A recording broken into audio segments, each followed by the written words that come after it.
Today we will start with portfolio evaluation of portfolio management chapter. Okay, we'll see what it is. Okay, what do you mean by portfolio evaluation? Now that you have created a portfolio, now you want to evaluate whether the portfolio is good or not. Okay, whether the portfolio you have given is good or not. Okay, so for that we have three measures. Okay, for that we have three indicators. What are those? We'll see. Okay, these are ratios.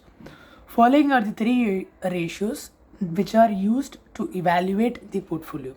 The first one is your Sharpe ratio. Okay, Sharpe ratio, it is also called as reward to variability ratio. Why is it called as variability ratio? Because it uses standard deviation in the denominator. So why is standard deviation called as variability? Because standard deviation denotes the variability between the risk and the variability in the returns. Okay, so that is our risk. So that is also known as standard deviation and variability. Okay, so what is the ratio here? How do we calculate it? It is the extra thing you earn, the reward which you earn. Okay, that is your expected return minus your risk-free rate. Okay, so this is what you earn, right? So simply what it is your risk premium in the market. Okay, your risk premium in the market. So RM minus RF we are finding here. Okay, divided by standard deviation. Okay, here in denominator we'll put standard deviation because it is risk to variability ratio. Okay, next we have trainer ratio. Okay, what does he say? He says that to evaluate a portfolio we need to see how much it is giving us returns with respect to the beta, which denotes the risk of the market, right? So it is also known as reward to volatility ratio. What does volatility say? What does beta say? Beta says the risk involved in the security with respect to market, right? So here what they are saying is ER minus RF divided by beta. Okay, this ratio I have explained in previous parts of this chapter. Okay, so there I have explained it better. Okay, here you just have to note the formula. In Sharpe ratio, what does it denote in the denominator? It is standard deviation, and in trainer ratio it is beta. Okay, so what is Jensen alpha? Jensen alpha is the difference between your expected return and your required rate of return. Okay, so what do you mean by expected return? As per CAPM, expected return and required return both are equal. Since these both are equal, so we'll take expected return as per MPT. Okay, and required return as per your CAPM. Okay, so what is expected return in the as per MPT? Expected return is the return which you will get in the market. Okay, as per stats you will get in the market. And what is required return as per CAPM? It is what we want. Okay, it is not what we will get, it is what we want. Okay, so what we want minus what we get in the market is Jensen alpha. Okay, very simple. We have already done this in previous parts of this chapter also. Okay, now how will we rank it? In question they would have asked us that to rank these securities. So how will we rank it? Okay, so in all these three scenarios, whichever, see, if we are calculating Sharpe ratio, okay, for individual securities you are calculating. Okay, so for everything you will get a ratio. Okay, let's suppose 1.1, 2.1, 3.1. Okay, so which security has the highest ratio will be ranked 1. Okay, and which is ranked the least is the ratio which has lowest figure. Okay, like that in 3 ratio you can do it. Okay, so highest ratio is your rank 1 and lowest ratio is the rank last. Okay, in Jensen alpha also it is the same. Okay, there is also a note given here. I'll just read it once. Okay, and then I'll explain to you. If question is asking to compare the performance of with the market, then calculate Sharpe ratio, trainer ratio for the market by using market related data in the formula of Sharpe and Trainer ratio. So if in question, if it is asked to you that you have to calculate market related, compare the performance with the market. Okay, so how will we compare a securities return? This is all for securities return, right? ER is here for one security. Okay, so it is for security return. So if they are telling us to compare it with the market, performance of the market, what we'll do? We'll do ER minus RF divided by standard deviation of market. ER is your expected return of your market. Okay, so here what will come? In Trainer ratio, beta is always 1. Okay, market's beta is always 1. So you just have to do ER minus RF. Okay. So that is what is your portfolio evaluation. Now we'll move on to the next part, which is your portfolio rebalancing. Okay, this is a good concept. Okay, so what it is, we'll see. As per this concept, we should compose a portfolio by investing some amount in equity shares. Okay, it is also known as aggressive security, and some amount in bonds, that is conservative securities or your risk-free security. Okay, so what is portfolio rebalancing? Is that not to diversify the risk. So what we do is we invest some in risk securities, that is your market securities, and some in risk-free securities. Okay, so how much risk one has to take, the person has to decide. Okay, so if a person wants to take 50% risk, okay, so what will the portfolio manager do? He will invest 50% in shares and 50% in risk-free securities, that is your bonds. Okay, if the investor wants to have 30% safe securities and 70% risk securities, then he will invest 70% in equity shares and 30% in bond. Okay, so that is the simple funda of portfolio rebalancing. Okay, and rebalancing this portfolio on timely basis, since market price of equity shares keeps on changing. Okay, your bond price will not change. Okay, but your equity shares price changes, so that's why we need to rebalance, because in equity shares the price may go down or go up, so there may be difference in the ratio. So that's why we are doing rebalancing. So there are 3 policies of rebalancing. Okay, the first one is buy and hold strategy. Okay, it is also known as do nothing policy. The second one is your constant ratio plan, and the third one is your constant proportion portfolio insurance policy. Okay, CPPI policy. So what does buy and hold strategy mean? It is, as the name suggests, do nothing strategy. You just have to buy equity shares, invest in it, and sleep. Okay, do not look at the shares for 5 years, 10 years. Do not look at it, just sleep. Don't do any rebalancing, nothing. Okay, so in this buy and hold shares, hold strategy, you have to invest 100% in equity shares only. Okay, there is no bond component. Okay, you just invest in equity shares, pray to God, and sleep. Okay, so what is do nothing policy? As per this policy, investors should invest the total amount in equity shares only, and hence no rebalancing is done. Okay, so how do you calculate the value of portfolio on this particular date? It is the MPS on particular date into the number of shares, okay, initially purchased. Okay, and if you want to calculate the number of equity shares or mutual funds initially purchased, then the total investment in the beginning divided by the market price per share at the beginning. Okay, this is very much simple, common sense, you can do it. Okay, next, constant ratio plan. As per this policy, investors should invest the total amount in equity shares and bonds in a predetermined constant fixed ratio. Okay, so what this say is, constant ratio says is that if you want 50% in both and the equity price keeps on fluctuating, okay, so what we'll do, if equity price goes up by 5%, 10%, then we'll do rebalancing. Okay, that data will be given in question, that how much change should you be do this constant ratio plan. Okay, so whenever price of the equity share increases or decreases, rebalancing is done by buying or selling of equity shares.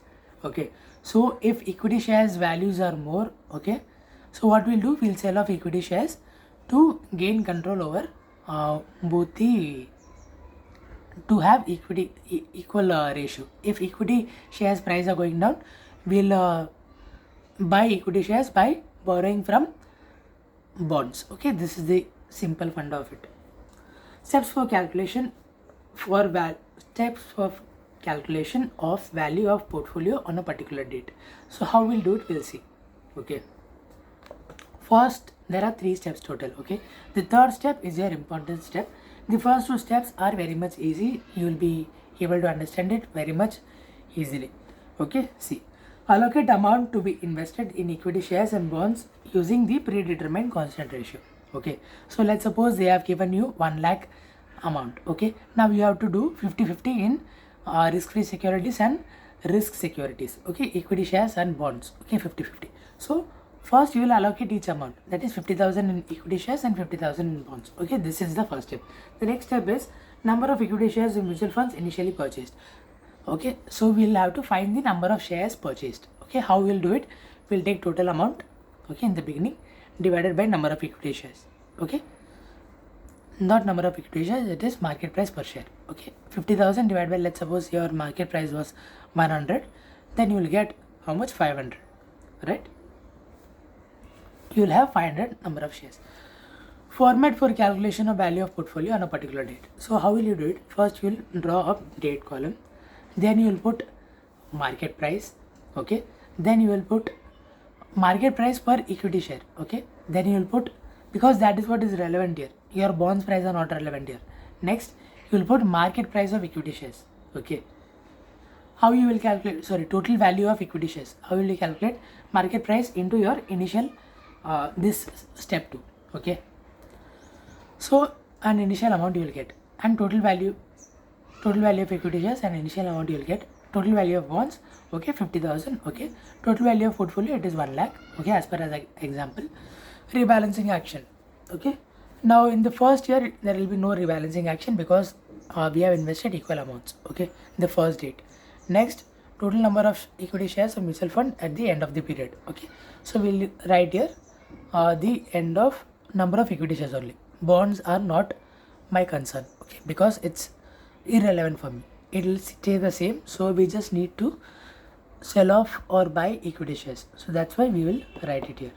Next, what we'll do, we'll carry forward this. We'll take the mutual funds NAV or equity shares MPS on the given particular date, on the particular given date, and we'll take total equity shares. How will we take it? This into this. Okay, total number of equity shares into your market price per share, you will get total value of equity shares. Then value of bonds. If they both are not equal, they are not in the ratio, so what we'll do, we'll take total of it. Okay, and then we'll divide it in both of them equally. Okay, and if equity shares are more, we have to sell it. If equity shares are less valued, then we have to buy it. Okay, a rebalancing action, that is we have to buy or sell. Okay, based on this total portfolio value, then the total number of shares after rebalancing is done, and it will be continued, so on and so forth. Okay, so here is an example given. It is very much easy, you will be able to do it. Okay, I'm not explaining this example. Okay, just put the data here, you will get the answer. Okay, next we'll move on to the third topic. It is in same portfolio rebalancing, it is your constant proportion portfolio insurance. Okay, or CPPI policy. Here what we need to do is, let's suppose an investor approaches you. Okay, an investor approaches you and he asks whether, and what he asks is he wants to invest something in the shares. Okay, he wants to invest some part in the shares, but he's saying that he doesn't want to take any risk. Okay, so I'm saying, how much risk do you want? Okay, so he's saying, I want a risk of just 10%. Okay, or else he says that I want a risk of 10%, or else if it is not given, then we have to calculate. Okay, so what we'll do, we'll calculate this by doing index. Okay, if the market index, let's suppose it was 5,500 at the start of the year, and how much can it fall? how much can the market fall. That is, let's suppose it is 5200. Okay, it will go to 5200 only. It is the expected fall. Okay, divided by 5500. Okay, initial amount. So how much will the market fall?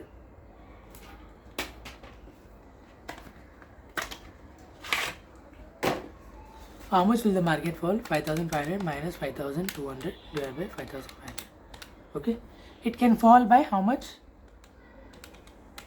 5.545% only. Okay, so this is my minimum margin. Okay, so beyond this, if it goes, then we are not doing our job properly. Okay, so we can find it out like that also. Okay, whenever price of equity shares increases or decreases, rebalancing is done. Okay, like in the same second one also.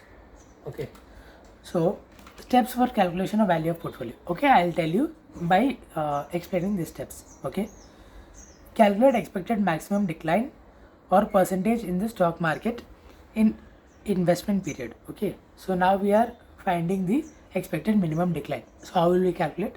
That is, I explained to you, 5500 was my initial initial market sensex. Okay, minus the expected minimum market index. Okay, this is the minimum it can go, and divided by the present market index. Okay, so we'll get what? We'll get expected minimum decline in the stock market. Okay, so next what we need to do, we need to calculate floor value.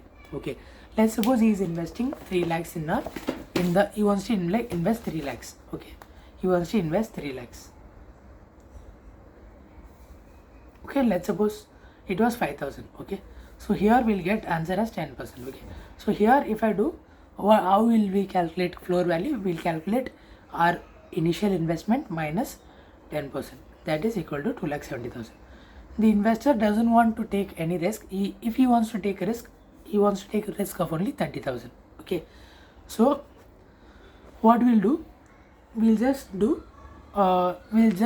wants 2,70,000 as his primary amount. Okay, he doesn't want to lose this amount. So what we'll do, we'll invest this in bonds. Okay, so how much risk is he willing to take?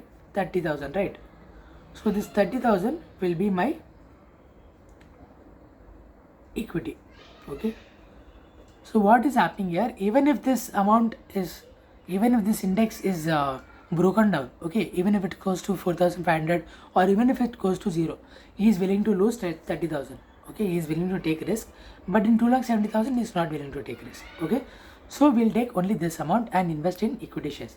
Okay, so now what is happening is that now we'll calculate the initial investment, how much to invest in equity and how much to invest in bonds. Okay, so what we'll say is that I am explaining the dealer. Okay, I am explaining the investor that it will not go to 0. Okay, so what we'll do, we'll keep a multiplier. Okay, so this amount we'll multiply, let's suppose 2. Okay, 2 times. Okay, this into 2 times we'll do, so that we can get maximum return from the equity shares. Okay, so a multiplier is that factor which is invested in the equity shares. Okay, this is known as floor value.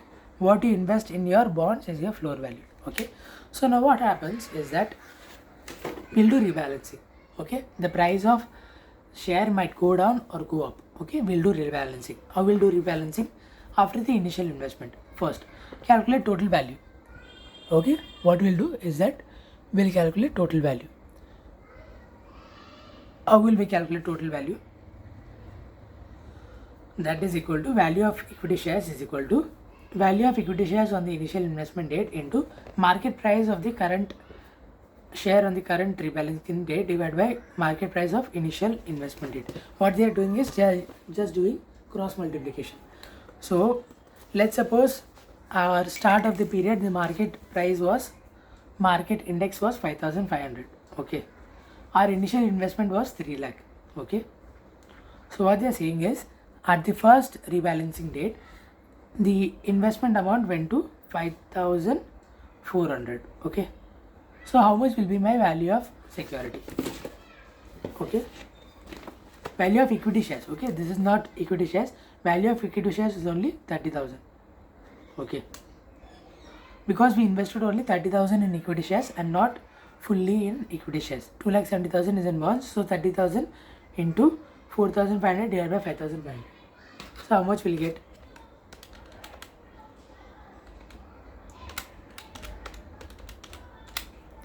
So we are getting 29,454.55. Okay, so this is what, this is my value of investment, plus what we'll do, value of equity shares. Okay, now what we'll do, we'll do value of bonds. Okay, value of bonds, how we'll do, that is equal to that our investment date only, our investment value, that is 2,70,000.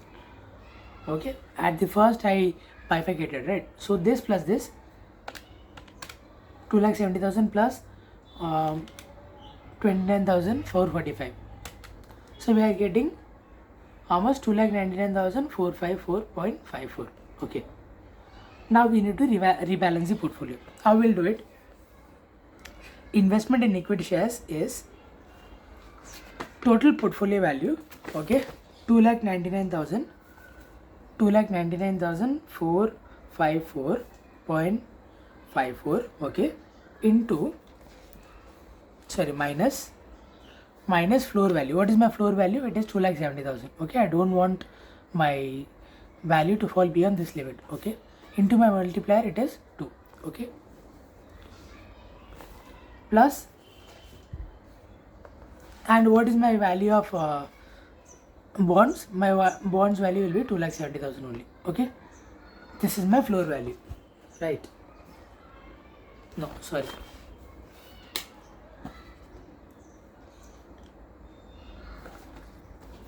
We'll take balancing figure here. Okay, balancing figure.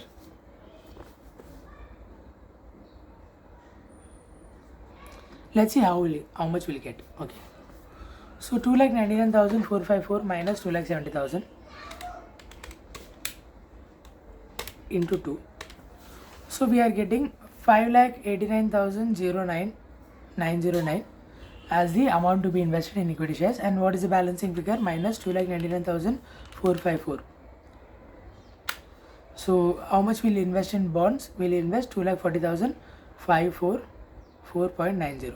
Okay, here I'm not taking the actual value. Okay, because here we didn't do into 2. Okay, so here we just calculated only 30,000. Here it should have been 60,000. Okay, so that is the only difference. But you just keep the formula in mind.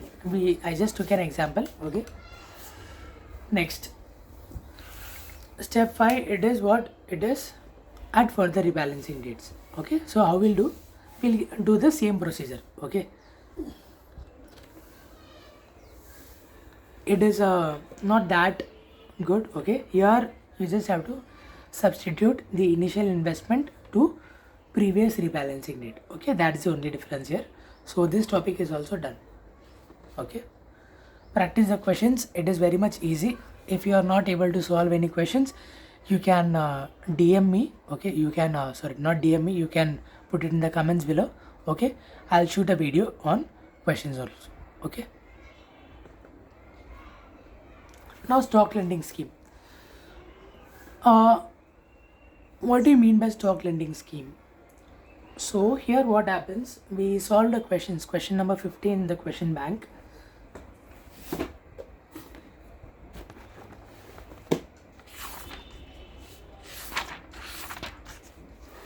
Here what we did is we borrowed from security B to purchase security A's share. Okay, we invested here. We borrowed from security B and we invested in security A. Okay, so this is stock lending scheme. If I want to explain, I will explain. Okay, in layman language. So what is happening here is that we are selling short. Okay, what do you mean by sell short? I'll explain. We will learn this deeply in derivatives chapter. Here I'll just give you a gist. Let's take an example. This is Sam. Okay, and this is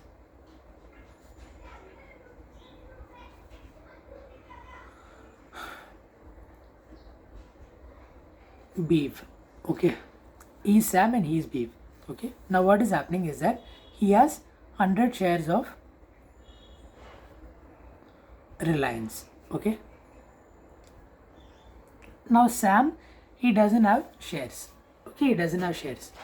Now what is happening here is that he has 100 shares of Reliance Limited. He doesn't have any shares. Now what is he thinking is that now he is expecting that the market will go down. The market will go down. Now the market is trading at, let's suppose, 25,000. Okay, the market, that is your Sensex, that is your Nifty. Okay, Nifty is trading as 25,000. He is expecting that within 2 to 3 months the market will go down to 24,100. Okay, he is expecting that. So now what is he trying to do is, if he had shares, okay, let's suppose if he had shares, he will sell it in the market now and he will rebuy it in the later date. Okay, let's suppose it was 1st January. Okay, and on 31st March the price will go down. Okay, so now what is he thinking is that if he had shares, he will sell it now and rebuy it in the lower price. Okay, since he doesn't have share, so what he does is that he goes to his friend. Okay, he goes to his friend who has 100 shares of Reliance. He is asking his friend Beef. Okay, Sam is asking his friend Beef to lend him shares. Okay, so that he can sell it and rebuy it in the later date. Okay, now what is Beef? Who is Beef? Beef is a simple person. Okay, he doesn't have finance knowledge. Someone said that to invest in Reliance shares, so he just invested for long term. He doesn't care about daily market. Okay, so he is a simple guy. He doesn't know about finance. Okay, so he's saying, Sam is saying that give me your 100 shares, I'll give it back to you in 3 months. Okay, so Beef is very much skeptical now. Now he's asking that why do you need it? Sam is saying just for personal purpose I need it. So he's saying, okay, I'll give it to you, but what is the benefit will I get? Okay, so Sam will say that I will give you 3% lending charges. Okay, I'll give you 3% of the market price of the share. Okay, now Sam is giving 3% charges on the share, so he is willing to. Now Beef is getting a return. No, earlier he didn't get any return. Since he is lending his stocks, he is getting some return, so he will happily give the share. Okay, he'll happily give the share. Now Sam has 100 shares. Okay, 100 shares of Reliance. Okay,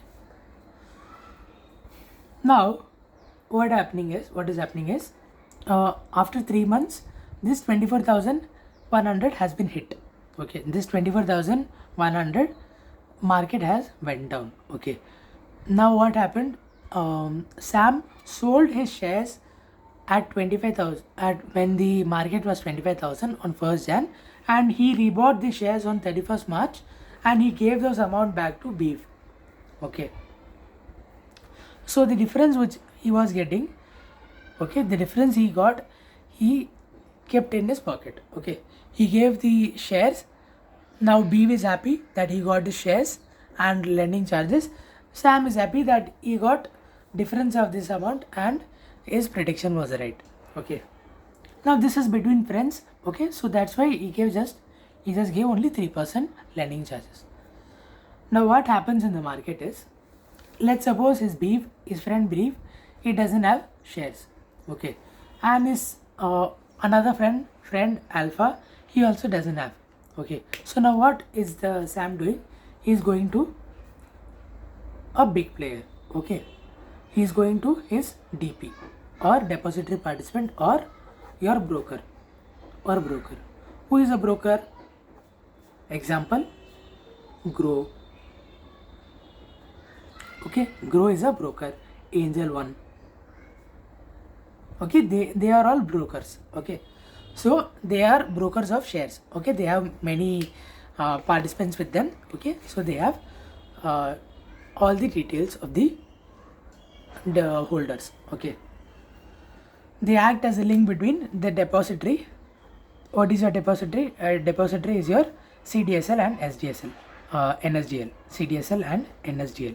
Okay, they hold your account. Depository holds your account, but you cannot contact directly to depository. So you go through broker. Okay, so this broker guy, he has many contacts. Okay, so what he'll do, he knows a guy known as John. Okay, he knows a guy whose name is John. He has 100 Reliance shares. Okay, so now what is the broker doing is that he's contacting with John and is asking to give his shares for Sam to trade. Okay, now this guy, he knows who needs it. He's our DP is saying Sam needs it. He asks who's Sam. So broker cannot answer. Okay, Sam is my client. Okay, now he is asking why does he need it. Now this DP or broker is saying he needs it for trading. Now he says, what if he loses all my money? What if he loses all my shares? I cannot trust him. So what is bank asking is that to Sam to get a bank guarantee. Okay, now Sam is asking, DP or broker is asking Sam to get a bank guarantee. What is a bank guarantee? A bank guarantee is something that a bank gives guarantee. How does a bank give guarantee? Is that in any case, if Sam defaults, bank is responsible to pay on behalf of Sam. Okay, bank is a bigger guy. Okay, he has more funds with him. So if this guy is guaranteeing him, then John will lend shares. Okay, so that's why he's taking bank guarantee. Now bank guarantee, will he do it for free? Will bank do it for free? No, he will charge some percentage. Okay, let's suppose he charges 7%, okay, of the total amount. Okay, now bank is charging 7% for giving the charges, giving the security. Okay, giving bank guarantee, he is charging 7%. Okay, so this is also forms cost of Sam. Okay, and this John guy, he is also asking 4% lending charges. So this will also form part of his cost, Sam's cost.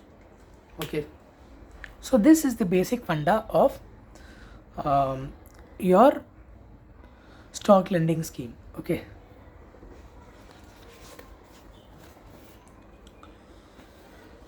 so there are some calculations regarding your exam. Okay, it is very much easy. Okay, it is very much logical.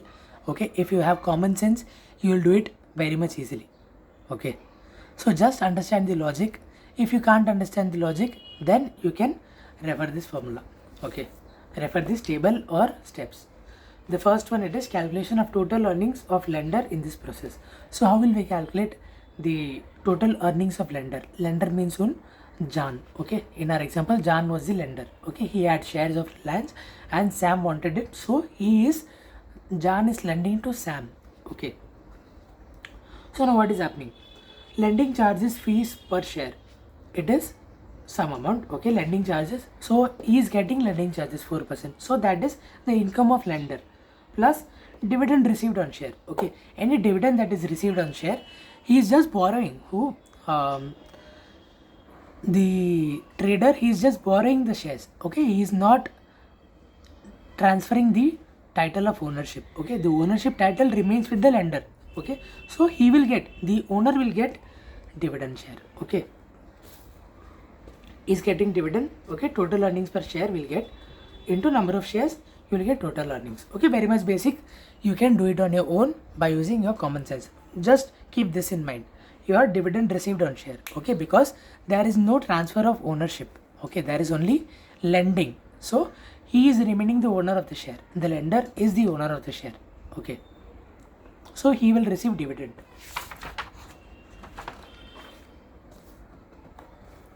Now we will calculate the total profit or loss of borrower. Okay, who is borrower?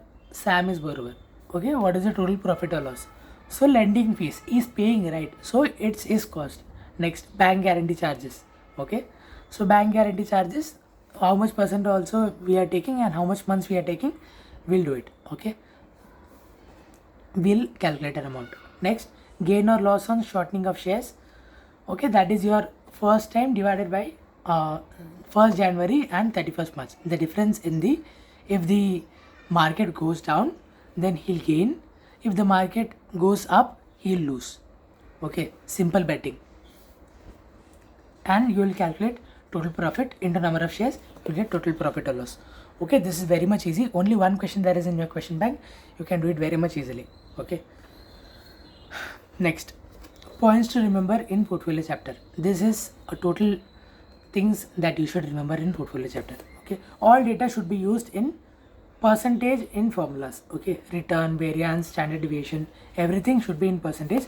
Only one question we had where we took decimals. Okay, it was, I guess, question number 42.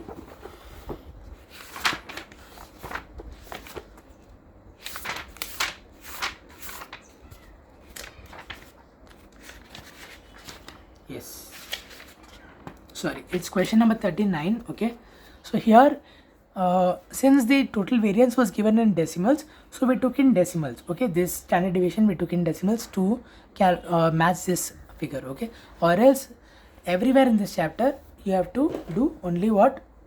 Percentage, in percentage only. Okay, that is, you have to take whole number and not in decimals. Weights should be taken in 4 decimals. Okay, when you calculate weight, do it in 4 decimals, 0.0000. Okay, your weight in should be in 4 decimals. Beta should be calculated up to 3 decimals unless specifically mentioned in the question. Okay, if it is not mentioned in the question, take 3 decimals, 1.01. Okay, 013. Okay, up to 3 decimals. Okay, if it is given in question, then take it up to 4 decimals or whatever. Stock market and its terminologies. Okay, market index means what? Your Nifty and Sensex. Okay, Nifty is based on index value based on top 50 companies. This is just for your general knowledge. This is not asked in exam. Sensex is index value based on top 30 companies listed in BSE and it is NSE. Okay, Nifty is of NSE, Sensex is of BSE. Okay, market sentiments. If investor expects upward price movements in share, that is price increase, it means he is bullish, he will buy share. Okay, to earn profit in this situation, investor will buy share today and sell later on. Okay, if downward price movement he is expecting in the share, like in our example in stock lending scheme, he is bearish and he will earn profit when the market goes down. That is, he will sell the share today and later buy it on the later date. Okay, by short selling. Long position, buy first and sell later. Short position is short selling, that is sell first and buy later.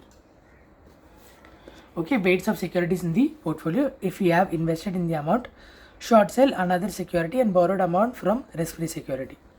Okay, this one is your question number, question number 50. Okay,